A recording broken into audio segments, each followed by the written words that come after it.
Boa tarde a todos, então. Peço desculpa pela papelácia, mas não tenho ainda a desenvoltura da Manuela. Só agradecer a vossa presença, em primeiro lugar. Muito obrigado por terem vindo à sessão da apresentação de À Procura da Manhã Clara, o novo romance da Ana Cristina Silva, que a Bertrand Editora se orgulha de publicar.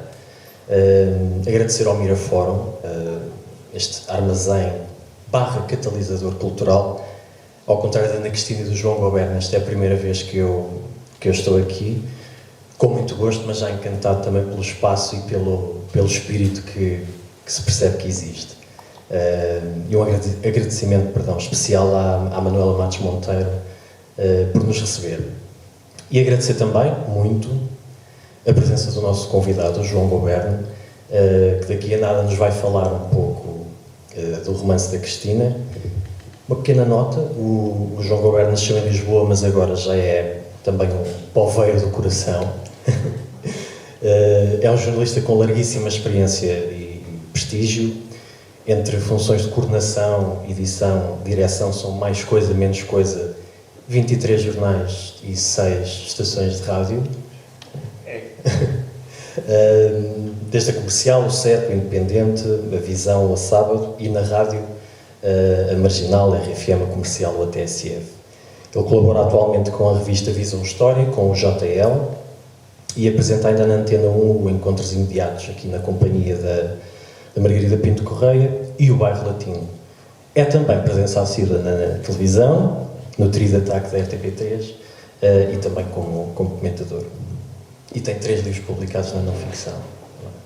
Boca Doce, Pano para Mangas e Quando a TV Parava o País. Muito obrigado, João, por se ter juntado a nós.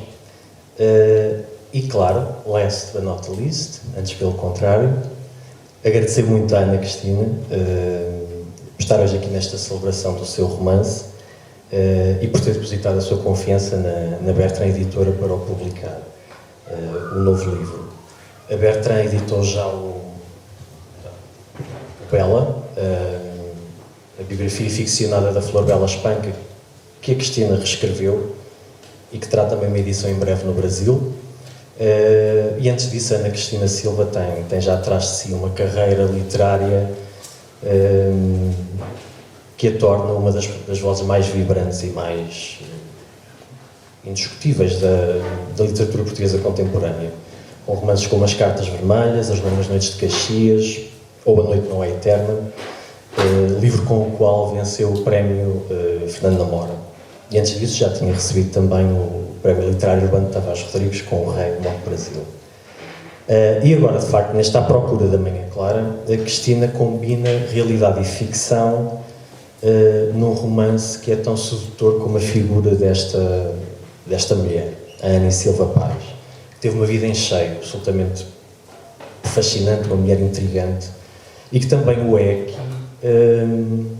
neste romance. A Cristina, pesando factos, indícios, por um lado e por outro, oferece-nos um relato verdadeiramente íntimo e humano desta mulher, além de ser acompanhada por uma galeria de personagens de facto absolutamente irresistíveis, que certamente serão mencionados esta tarde. Cristina, muitos parabéns por este romance. Por fim, como também já tive a oportunidade de dizer à Ana Cristina e ao João Goberno, no ano em que a democracia ultrapassa a duração da ditadura, é uma satisfação especial também recuperar a figura desta mulher e este nome que talvez muitos leitores não conheçam, ou não conheçam tão bem como a Cristina o permite, através dos mecanismos que só a ficção oferece, e a liberdade também que só a ficção oferece e que a Cristina tão bem fez cumprir. A Anne está aqui para todos nós. Não tomo mais tempo, só uma última palavra, um nome que eu creio que é preciso referir, que é a Bárbara Soares, que foi a editora da Bertrand, que iniciou este projeto com a Cristina. Ela não pode estar connosco hoje, mas é importante que nomeemos a Bárbara. Agradecer uma vez mais a presença a todos vós e passaria agora a palavra ao João Goberno. Muito obrigado. Ora bem, eu já tive a oportunidade de dizer, há uma sentença popular que é: não voltes a um lugar onde já foste feliz.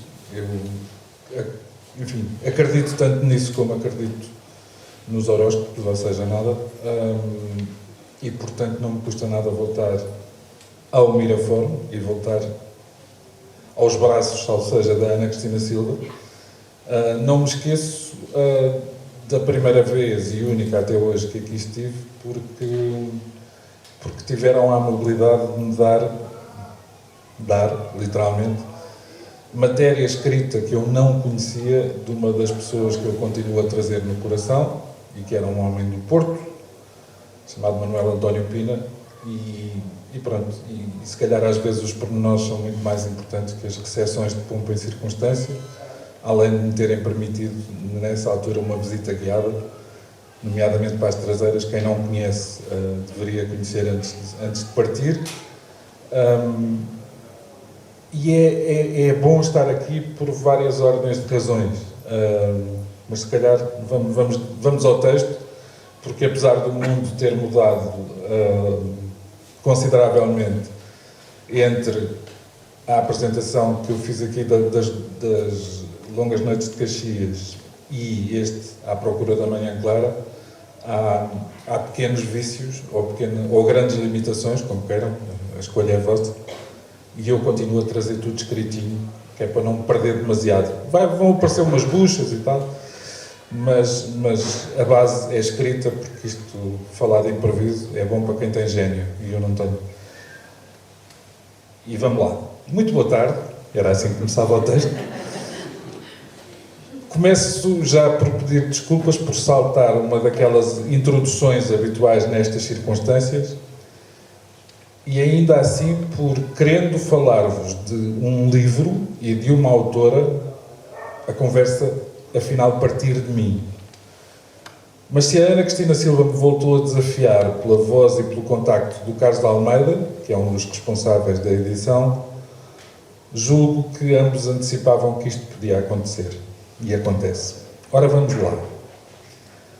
Eu cada vez gosto menos de livros de que se possa afirmar que se leem bem.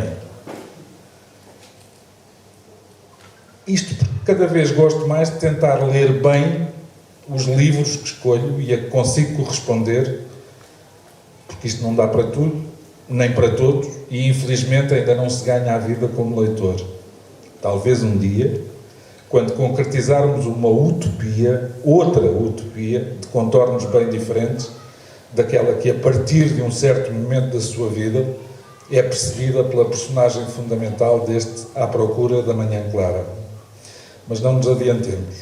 Com o passar dos anos e com o virar das páginas, começou a crescer-me uma embirração, um tédio, uma firme sensação de desperdício diante do que não me inquieta, não me questiona, não me interpela, não me esclarece, não me ilumina.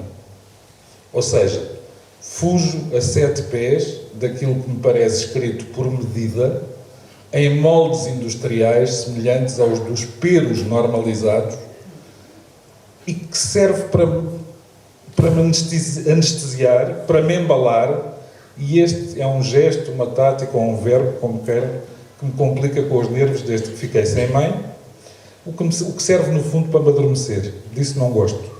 Já basta o que basta na era das fake news e da ditadura comportamental das redes sociais.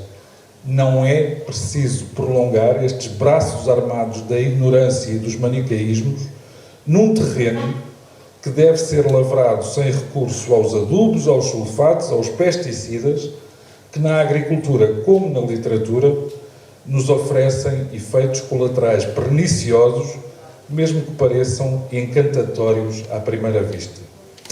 Este preâmbulo resume os motivos de princípio que me levam a teimar ser leitor dos livros da Ana Cristina Silva, porque vou descobrindo em cada uma das suas obras trabalho honesto, valores que posso subscrever sem reticências, uma autenticidade que me contagia e contra a qual ainda não há vacinas, se calhar um dia destes inventam, uma linearidade que não dispensa o sonho nem o romance, uma perspectiva pessoal que, não sendo dogmática, vale pela coerência e por isto mesmo, por ser própria. Quando soube que a autora ia pegar na história de Ani Silva Pais, uma portuguesa que viveu entre 1935 e 1990, dividi-me entre a expectativa e as dúvidas. De um lado, temos uma figura singular e um percurso tão inverosímil como fascinante. Alguém que foi filha do último diretor da PIDE. E para quem já se tenha esquecido, e parece que não são tão poucos como isso, se considerarmos os sinais exteriores e, pior do que isso, os branqueamentos que de branco nada têm, esta sigla traduz-se por Polícia Internacional e de Defesa do Estado. Mas significou, na vida das pessoas, arbitrariedade, cegueira, tortura, morte, tudo num sistema que elevava o medo a uma dimensão que ainda nos custa a acreditar. Esta mulher parte para o outro lado do mundo, no âmbito geográfico, mas, se me permitem, sobretudo no espectro político. À sua escala, foi parte ativa na Revolução Cubana, a de Fidel Castro e também a de Che Guevara, com muito mais interesse, ou interesses, se quisermos ser maliciosos, neste último do que no primeiro. Como base de trabalho, como centro de interesses, mesmo uma pesquisa obsessiva dificilmente garantiria mais riqueza, mais mistério, mais portas por abrir a partir de uma só vida. Mas havia nisto uma contrapartida. Depois do excelente livro A Filha Rebelde, dos jornalistas José Pedro Castanheira e Valdemar Cruz, e permitam-me à parte, são dois craques da investigação, do rigor e da escrita, mas esta Filha Rebelde, que eu li depois da respectiva publicação em 2003, haveria alguma coisa a acrescentar? Mais ainda, poucos anos passados sobre essa edição de 2003, Ani Silva Pais saltou das estantes para o palco. No momento em que se fez uma encenação teatral da Filha Rebelde, à boa maneira portuguesa, com esta nossa mania de deixarmos sem castigo ou sem resposta quem merece um ou outra, e de nos antípodas irmos direitinhos a tentativas de proibição e a processos judiciais contra quem se limita a exercer a liberdade de expressão ou o exercício da criação, nessa altura instalou-se a polémica ao ponto de a notícia da perseguição da família de Silva Pais à peça ter chegado a um incrédulo jornal El País, que é referência em Espanha, como saberão. E isto leva-me de regresso à questão. Por onde é que faltava pegar na caminhada, nos sobressaltos, nos reveses de Ani Silva Pais? Insisto nesta ideia, é perfeitamente compreensível o apelo magnético das estradas percorridas por esta mulher, que troca um país onde dispunha de privilégios e de confortos por outro em que se começava, pelo menos a tentar, construir um novo edifício social que sai de um casamento cômodo em nome de uma paixão, posteriormente desdobrada, passo o termo, mas voluntariamente não esquecida. Eu debatia-me por interposta pessoa com aquele temor traduzido em termos muito prosaicos como a angústia do guarda-redes no momento do penalti. Neste caso, o guarda-redes, e acho que ela não estaria à espera de ser assim catalogada, é mesmo a Ana Cristina Silva. Claro está que neste orçamento mental que eu fiz, por inépcia própria, desconsiderei algumas parcelas decisivas com a mesma displicência impreparada com que outros se esquecem da inflação e das respectivas consequências nas nossas vidas. Mas nada há de errado quando se pode emendar a mão. E é isso mesmo que eu quero fazer para superar para longe e de vez as minhas apreensões. Começo por um lapso que poderia ter evitado à partida e que se liga a uma questão que ganha espaço e consequências na nossa vida de todos os dias, e ainda bem. Estou a referir-me ao género.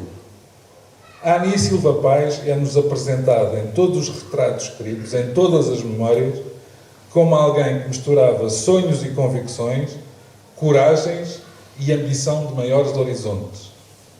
Mas também é inegável de que em múltiplos aspectos do seu caminho foi, antes de mais nada, se calhar sobretudo, uma mulher. E esse é de raiz um dos grandes contributos que a Ana Cristina Silva nos oferece nesta À Procura da Manhã Clara.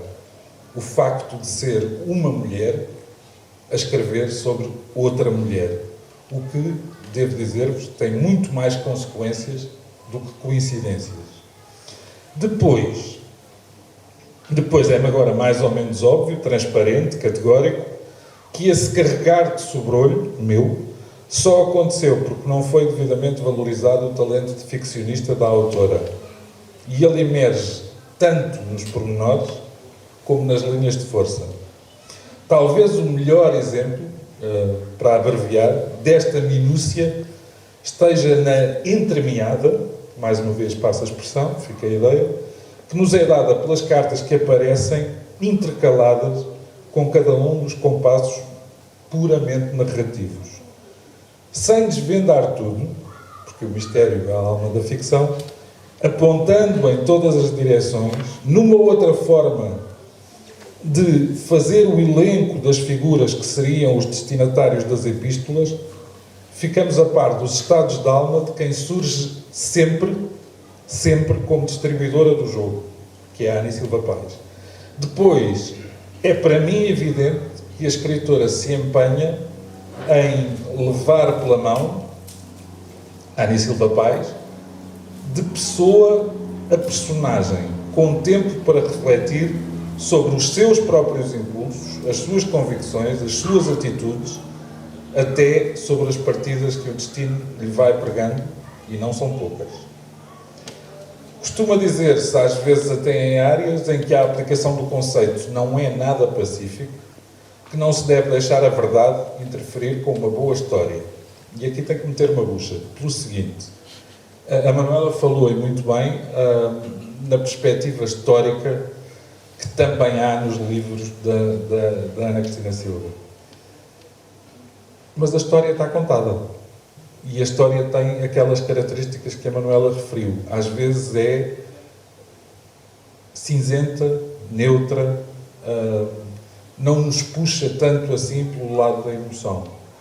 E eu confesso, outra das minhas embirrações, isto parece um desfiar das minhas embirrações, não há nada que me encanite mais em matéria literária, que é este livro conta uma história real. O baseado em factos reais eu tolero, porque depois espero que o ficcionista dê a volta à coisa e ponha alguma coisa de seu. Agora, aqueles senhores que dizem que são escritores, e estou a pensar em alguns exemplos, mas por uma questão de boa educação não vou referir, nem nomear. Aqueles senhores que dizem, mas eu posso provar que aquilo que escrevi é tudo factual.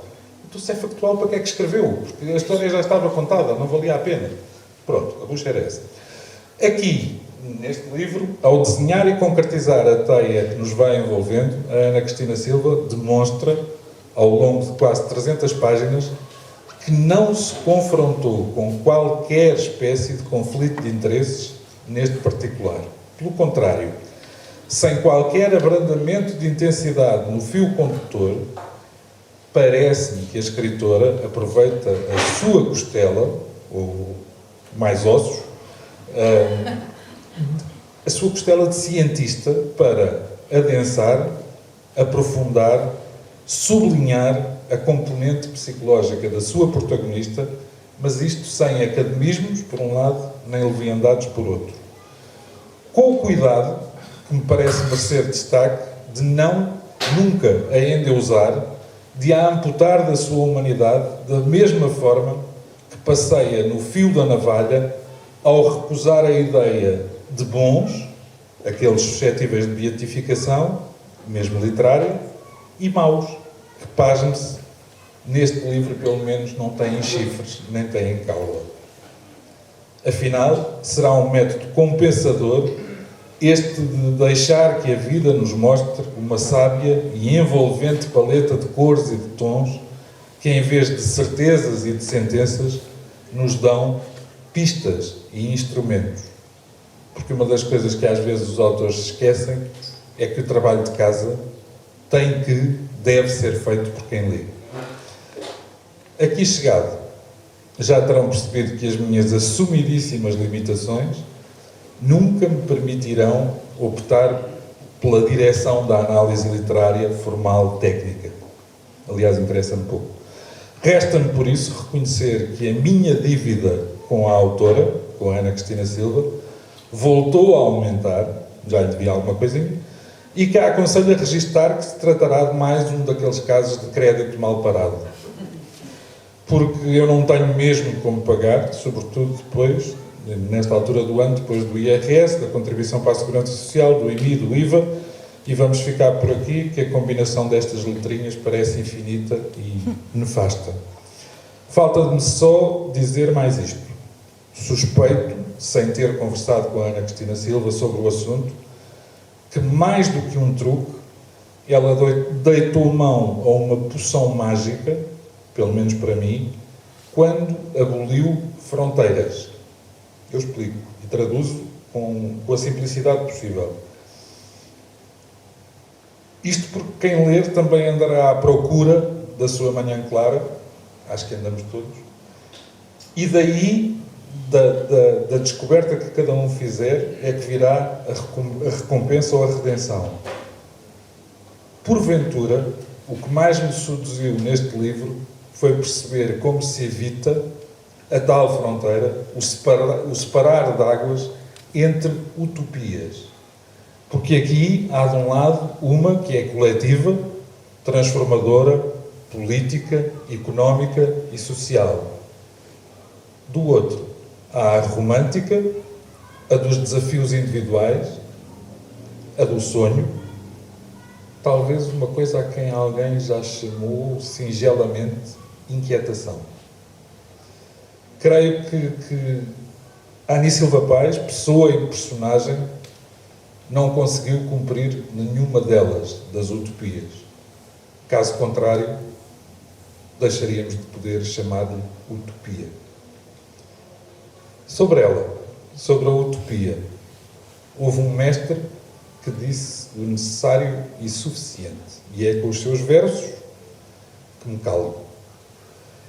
Dizem assim: cidade sem muros nem ameias, gente igual por dentro, gente igual por fora, onde a folha da palma afaga a cantaria, cidade do homem, não do lobo, mas irmão, capital da alegria. Homem que olhas nos olhos, que não negas o sorriso, a palavra forte e justa, homem para quem o nada disto custa. Será que existe, lá para os lados do Oriente, este rio, este rumo, esta gaivota? Que outro fumo deverei seguir na minha rota? A pergunta do José Afonso ficou por responder. No caso concreto, a rota traçada pela Ana Cristina Silva no À Procura da Manhã Clara está à vossa disposição. O mapa é muito fácil de seguir e tem uma vantagem. É que cada um seguirá o seu, e isso também faz parte das utopias que a Ana Cristina mais uma vez recupera. E era isto.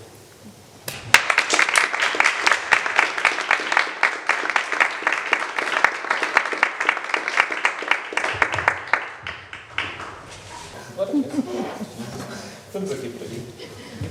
Ora, boa tarde. Muito obrigada pela vossa presença.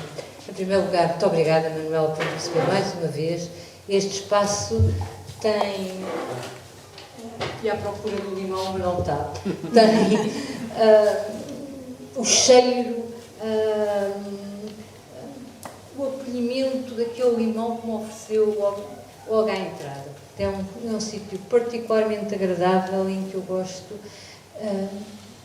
imenso de estar aqui neste momento a apresentar falar deste livro, À Procura da Manhã Clara. Em segundo lugar, muito obrigada aos meus editores, à Bárbara, que não está, e que me acompanhou e que provavelmente é responsável por este, e ao Carlos, que também me acompanhou, obviamente.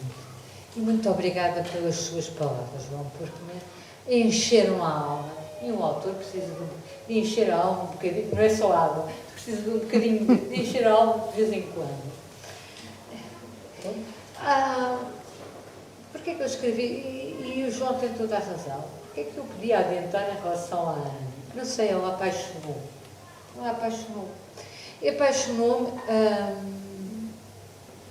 porque, curiosamente, quer no livro da Filha Rebelde, quer num outro estranho romance que existe, que se chama Anne, do embaixador Fafo, ela é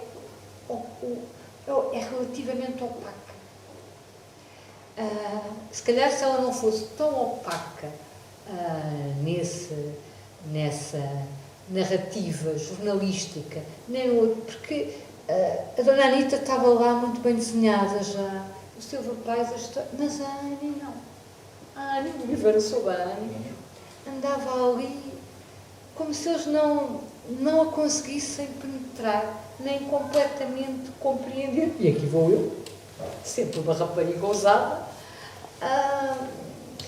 e eu interessa-me escrever sobre aquilo que eu não compreendo muito bem, ou sobre uma pessoa que eu já sei, e eu não a conseguia compreender muito bem, a partir de quando li o livro, e de repente, numa reunião, porque tinha lido o livro há muito tempo, e depois, não sei porquê, rali. Eu vou escrever sobre aquelas coisas que uma pessoa diz. Eu vou escrever sobre esta mulher. E na altura estava a reescrever a Bela. Tive de reescrever a Bela, eu vou reescrever sobre essa. Devo dizer que a Margarida Fonseca me disse: pelo amor de Deus, tu não te metas nisso, não faças uma coisa que eu sofri tanto, foi que não te metas nisso. Foi o conselho que a Margarida disse. E depois fui muito acompanhada pelo Valdemar. Aliás, o livro acaba com uma referência ao Valdemar. Porque se há livro que sofreu, que foi em que eu fui acompanhada por tanta gente, e que aliás estão nos agradecimentos, foi este livro. Foi escrito na maior parte do tempo no confinamento, começou muito bem desse ponto de vista, porque me deixa ali estar sossegadita. Eu conheci, através do Facebook, uma amiga da Anne, no tempo da 5ª Divisão, que me apresentou duas amigas e que tinham uma visão absolutamente mítica da Anne. Não tinham também imagens. E que ela lhes disse coisas que não eram de todo verdade, mas que eu às tantas nem sabia se eram verdade ou não, porque não estavam no livro do Valdemar, mas ela disse coisas do tipo, a Anne era uma personagem, ou seja, ela também era uma ficcionista da sua própria vida. Portanto, há a ficcionista sobre a ficcionista, portanto, é uma metaficção. E ela disse essas amigas, mais novas na altura, agora têm 60 anos, que tinha tido uma relação, que praticamente tinha tido uma relação marital com o Che, e que não tinha sido uma coisa. E eu fiquei um pouco baralhada. Antes daí também tive, graças a uma delas, a oportunidade de falar com o Otelo, com o Vasco Lourenço, ter acesso às cartas que ela escreveu para libertar o pai, e depois tive, sobretudo, do ponto de vista da forma como eu deveria encaminhar a história, eu tenho que agradecer ao Valdemar. O Valdemar chamou-me a atenção exatamente pelo caráter ficcionista, porque que eu nunca iria por esse lado se não fosse o Valdemar, porque ele mostrou-me, ou melhor, porque nós tivemos várias reuniões por Zoom, e ele foi de uma generosidade em relação e de uma curiosidade, e viu isto numa versão, Cada autor tem a sua maneira de escrever. Eu geralmente escrevo, eu não quero perder o rumo ao meu pensamento de jogo. Depois é que vou limar e eu aquilo ainda numa forma. Mas eu expliquei, eu não ia ficar assim, né? Como é que eu ia. Então eu disse, pois, mas ela era completamente fantasiosa. E isso porque, por exemplo, essa história de onde ele escreveu um mail a uma amiga, essa amiga escreveu ao Valdemar um mail, na altura em que ele andou a pesquisar, em que ela lhe tinha dito, uma das referenciadas no livro, que ela tinha sido, a Ana tinha dito que tinha sido educada em França. Mas ela não foi educada em França, ela foi educada no Sagrado Coração de Maria, como uma boa menina burguesa. E outras pequenas fantasias, e portanto isto tinha que ser verdadeiramente fantasioso desse ponto de vista, nunca se percebendo, acho eu, o encontro com o Che existiu, mas quais são os limites? Fica à vossa, cada um faz a leitura que bem entender, nesse caso. Outra coisa que o Valdemar foi, aliás, até contra aquilo que vem descrito no livro dele, o Valdemar, no livro dele, diz categoricamente que era impossível ser capaz de ter ido. A única coisa que havia de pista era que o Silva Paz punha alfinetes em relação no mapa, em relação a todos os sítios que tinha ido. E tinha lá um alfinete em Cuba. Mas, quer dizer, era impossível. E fui eu, o Valdemar, que me chamou a atenção por uma reportagem que houve no Público, não neste 25 de Abril, mas no 25 de Abril anterior, em que o comandante de Peniche falou com a Ana quando ela foi visitar o pai e ela mostrou-lhe uma fotografia dela na praia em Cuba com o pai. E portanto, todos estes aspectos que vão moldar, no fundo, a personalidade, ou melhor, eu acho que não há nada tão verdade como a ficção na literatura. Porque há coisas que são absolutamente inventadas, porque eu quis inventar, achei graça. É provavelmente, é pouco provável que a Ana tenha encontrado o Vargas Llosa, mas eu apeteceu ter para lá o Vargas Llosa, porque o Vargas Llosa podia discutir. Fica sempre bem em qualquer cantinho. Primeiro fica sempre bem em qualquer cantinho. E depois podia discutir a posição que eu tinha sobre o papel do romance na ficção. Portanto, é pura ficção, como há outros aspectos que são ficcionados, mas o que é sobretudo ficcionado e que se calhar se aproxima da verdade, por isso mesmo, é a natureza interior da Annie. Como é que ela é simultaneamente, se calhar muito da sua revolução, muito do seu apego revolucionário, porque o Valdemar também me disse que ela não tinha propriamente uma grande cultura política. E a revolucionária tem a ver com a paixão e a fuga da mãe.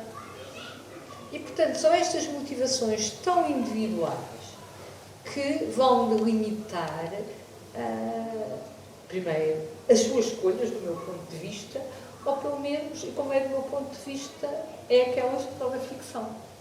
E como ela não está, portanto, o que me permitiu... Porque se eu escrever, se eu quisesse fazer, já fiz livros que são puramente ficcionados, apesar de dizer... Não é eterna, as personagens não existem, são inventadas. Apesar de eu gostar particularmente, porque acho graça, eu gosto do romance biográfico, porque me permite dar vida a um morto, preferência, quer dizer, preferência, já escrevi sobre pessoas vivas. Não é nenhuma tendência necrófica. Não, exato, não é nenhuma tendência. E sobretudo, as pessoas que me apaixonam são as pessoas em que o conflito interno pela sua ação é mais evidente. Eu apaixonei-me pela Carol quando escrevi as cartas romanas, porque depois o livro fugiu completamente, mas a minha motivação, como é que uma mulher que o João Dávila dizia, ponha-nos no campo pequeno e João Dávila conheceu e fuzilou-nos, se tinha apaixonado por um Cupido. Isto, para mim, era fascinante descobrir essa personagem. Como foi fascinante, porque eu não percebia muito bem, claramente, aquele amor que ela nunca pôs em causa do pai, aquela relação tão estranha com a mãe e as escolhas sucessivas que ela fez, quer do ponto de vista político, quer do ponto de vista pessoal e amoroso. E também não vos vou explicar, porque uma pessoa tem que vender livros, apesar da inflação, e, portanto, tem que não só vender livros, como eu há uns tempos estive em Sabrosa e o que me calhou como tema foi a leitura como ato criativo do leitor. Não era bem assim, mas era isto. Do Daniel, era uma citação do Daniel Pena. E eu acho que outra coisa maravilhosa que a ficção tem, mesmo esta ficção, que se baseia em alguns indícios e factos, e a partir daí há a construção de uma personagem, é a reescrita por parte do leitor. O leitor reescreve o livro. E quando as pessoas me dão esse feedback de como é que leram o livro, como é que o sentiram, como é que... Isso, se calhar, é a minha principal gratificação enquanto autora. Porque eu, pessoalmente, enquanto autora, está aqui uma aluna que sabe mais ou menos da minha vida. A minha vida é uma espécie, não é Isaúna, uma espécie, ela não gosta que eu lhe chame Isaúna. É que o conflito que a gente tem. Aluno um dia, aluna toda a vida. Não. É Sofia. Na minha vida real, porque eu também sou uma espécie de ficção do ponto de vista da autora, o facto de ser autora é uma espécie de ficção na minha vida real. Na minha vida real, a minha vida real é cheia de outras coisas, de aulas, de estágios, de doutoramentos, de artigos, Correção de testes, outras coisas assim. E, portanto, isto é a vida real. E depois há a minha vida de prazer. Eu estava a dizer no outro dia, eu sou amiga da João Luís, andámos juntas na escola, e estamos velhotas as duas, temos sorte, somos velhotas, mas ainda brincamos como as crianças. Tu brincas lá no palco, eu brinco com as minhas personagens. E eu sofro, não sei se sofro de dependência literária. Tive uma lesão literária por causa deste livro, mas também sofro de dependência literária, ou seja, eu preciso, neste momento, eu posso dizer, eu sou escritora porque estou a escrever um livro. Se não tivesse a escrever um livro, não me sentia escritora, porque os que já foram não contam para nada, agora são vossos.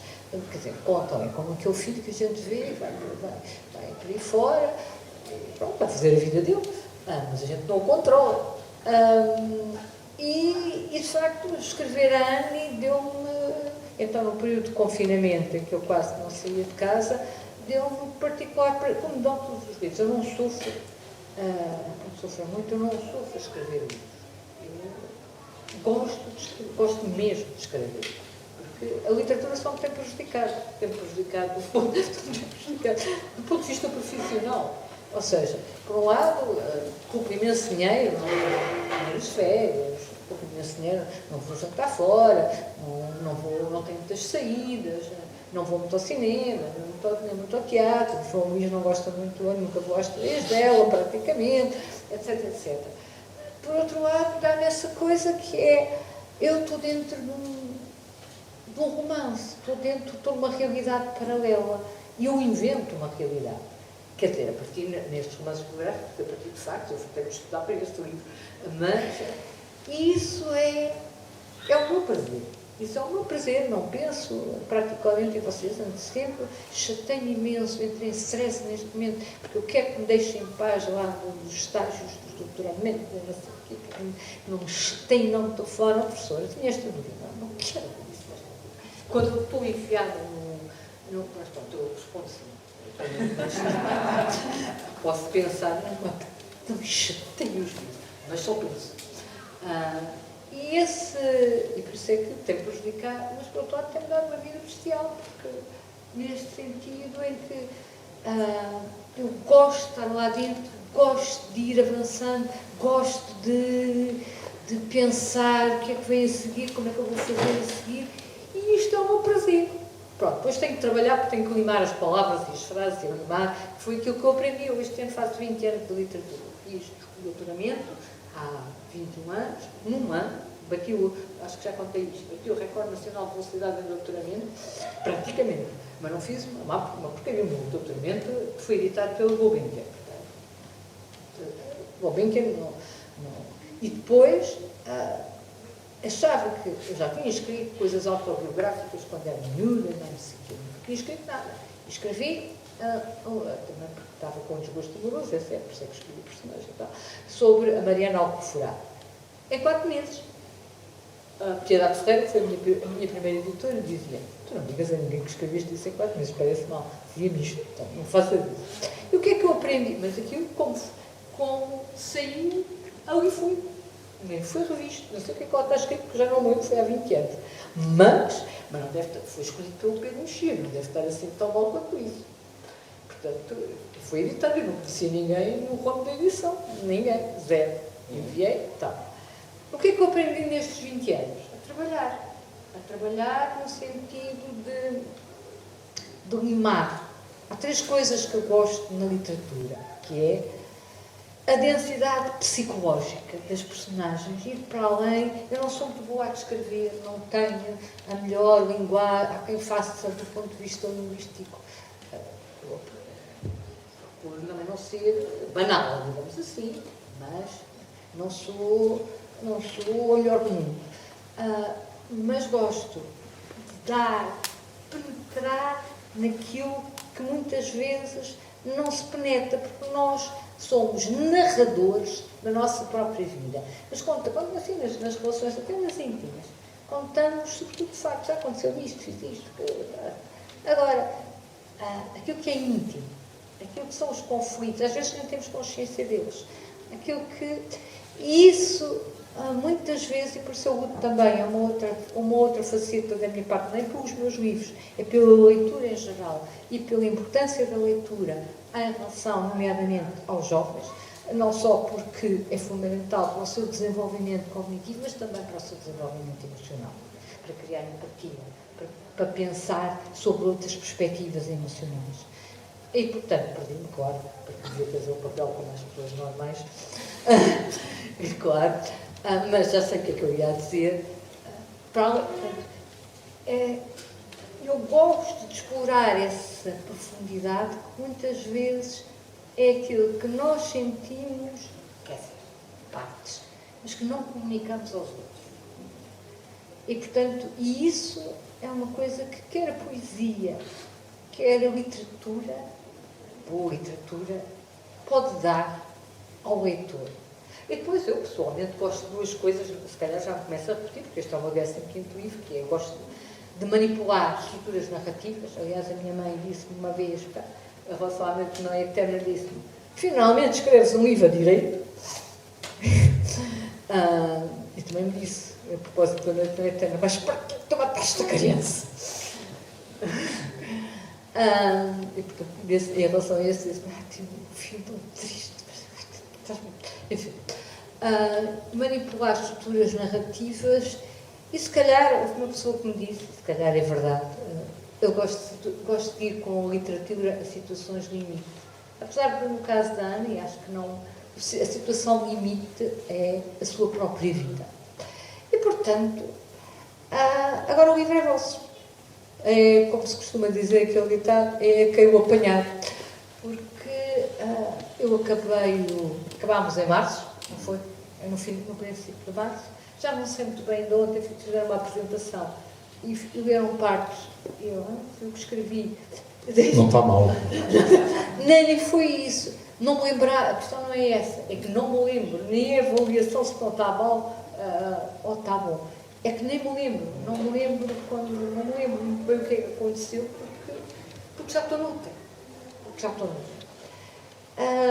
Queria agradecer novamente ao João e à Manuela e a vocês porque devo dizer, quando cheguei aqui e estou a fazer, pensei, eu sou muito desbocada, e nós também precisamos desta coisa, do contacto com os leitores e poder dizer isto, porque o livro não faz, eu podia ter escrito este livro, mas se estivesse no computador, não era um livro.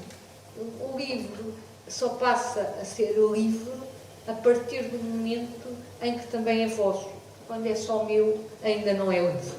E, portanto, mais uma vez, muito obrigado pela vossa presença, muito obrigado pelas suas palavras. Eu posso...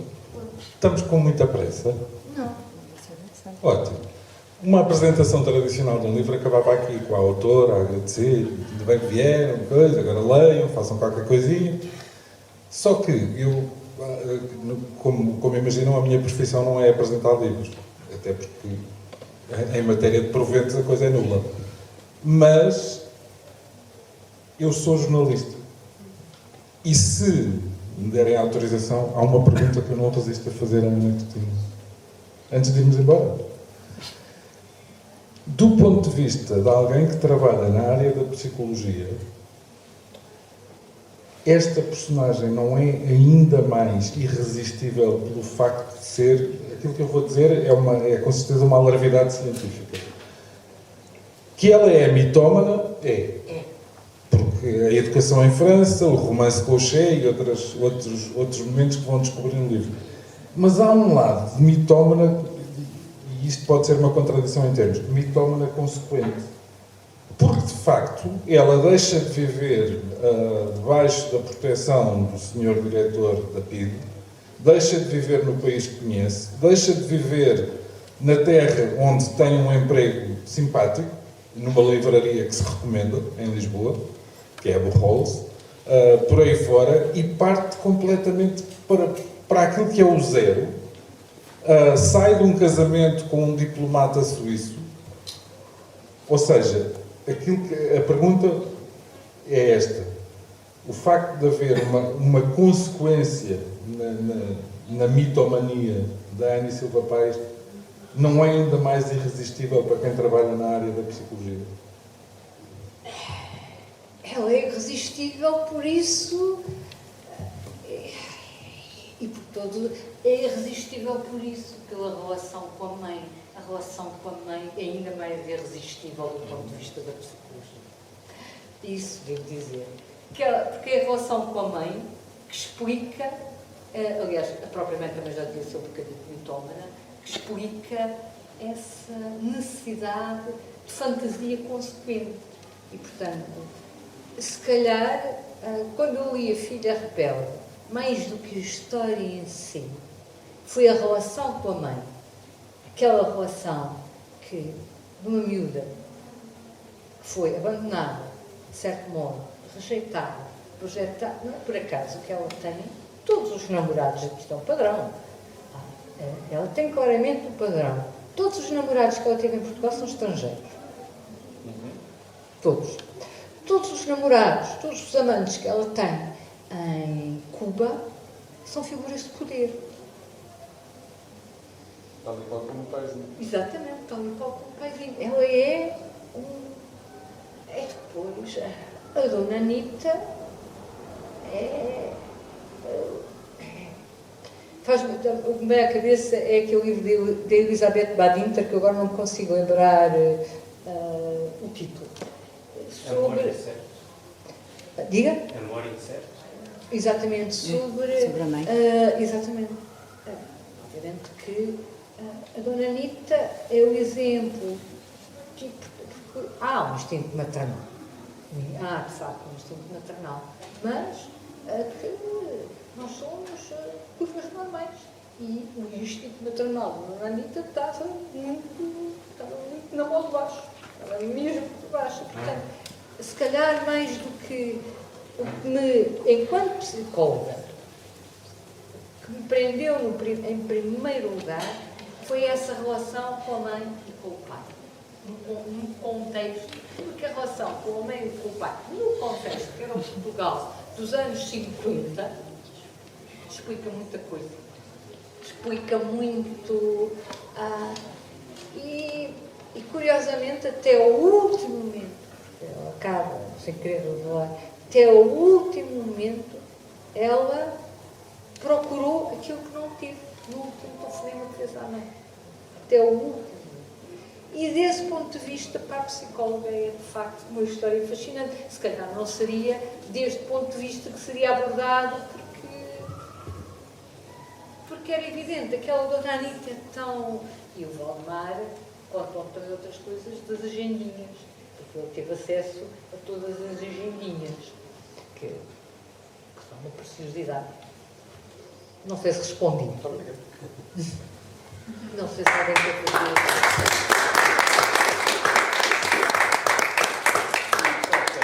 Só quero, em primeiro lugar, dar os parabéns à Ana Cristina, porque fez um doutoramento a alta velocidade e, pelos vistos, não se esbarrou. Por outro lado, eu entendo o fascínio que pode ser exercido por uma pessoa que era a filha do número 2 do regime. Há quem diga que o Silva Pais não seria o verdadeiro diretor da PIDE, era institucionalmente o diretor da PIDE. Fala-se que quem tinha, de facto, o acesso ao poder por vias traseiras era o Barbieri Cardoso, mas institucionalmente ele era o número 2 do regime, porque nós sabemos que o Presidente da República não contava para nada, portanto era uma figura de estilo. E, portanto, esse fascínio que eu tenho que compreender por alguém que é, de facto, a descendente da segunda figura do regime, é, se calhar, também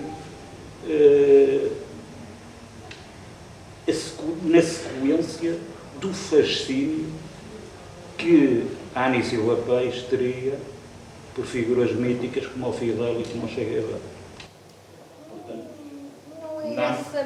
Nunca é essa a minha lógica. Eu não mitifico pessoas, ninguém. Nem é nessa lógica que eu gosto de mim. Não é pelo seu caráter mítico que eu fui.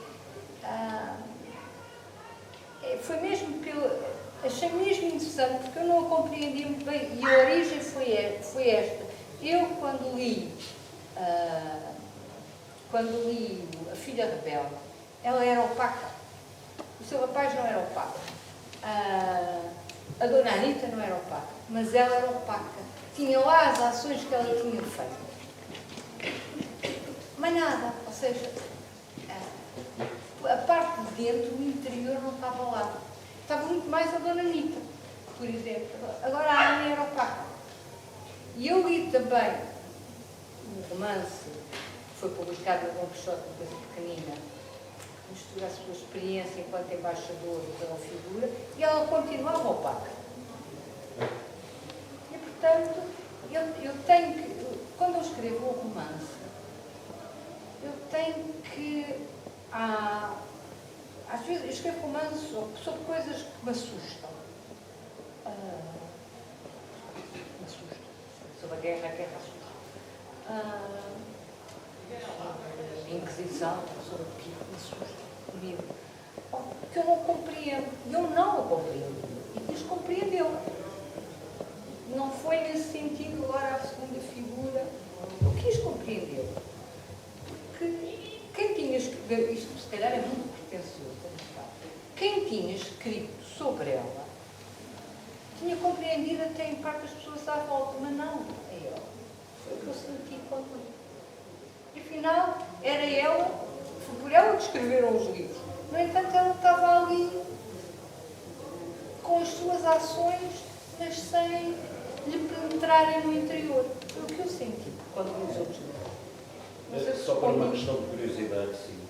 Só por uma primeira questão de curiosidade, essa pretensa folga do Silva Pais em Cuba terá sido em Varadero? Depois do 25 de Abril. Não. Antes do 25 de Abril. Depois do 25 de Abril não foi a Não é isso, porque o Silva Pais esteve preso há algum tempo. Julgo que não esteve preso muito tempo. Algum tempo. Teve algum tempo, mas Alguns e anos. teria tido, uma vez que a fotografia que a Ana Silva Paz morreu em 90, que nesse espaço de tempo Mas ele morreu em 80. ele pois, não lhe daria de facto muito tempo a ele, Não foi. a ele lá, e o que me leva então. Uma das primeiras coisas que se fez com o Major Silva Paz, imagino eu que com alguma dose de bom senso, foi aprender o passaporte. A partir de 25 de abril de 74 está quieto. Pois, mas aí, Sair do país, só se fosse. há aí outra situação, quer dizer, como é que há alguma, mas isso já são outras coisas, são outros 500. Como é que o regime cubano deixa entrar no país o chefe da Polícia Portuguesa? Quer dizer, há aí qualquer coisa que... Eu inventei uma explicação. Tem que ler o livro. Pronto. Aquela parte é inventada. Sim, é sim. ficcionada. Tem que ler o livro. Vou ver, pois.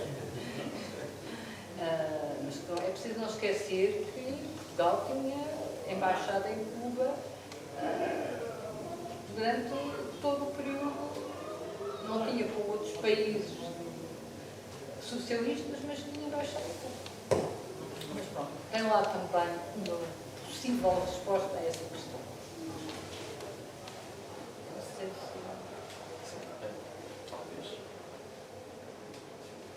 Não sei se alguém quer acrescentar mais alguma questão, um comentário. Se não, eu agradeci uma vez mais ao João e à Manuela Matos Monteiro, ao João Goberno, à Manuela Matos Monteiro e à Cristina, claro. E diria que a Cristina permanece aqui durante mais algum tempo, caso queiram falar com ela ou pedir um autógrafo, seja o que for, fiquem à vontade. Muito obrigado a todos.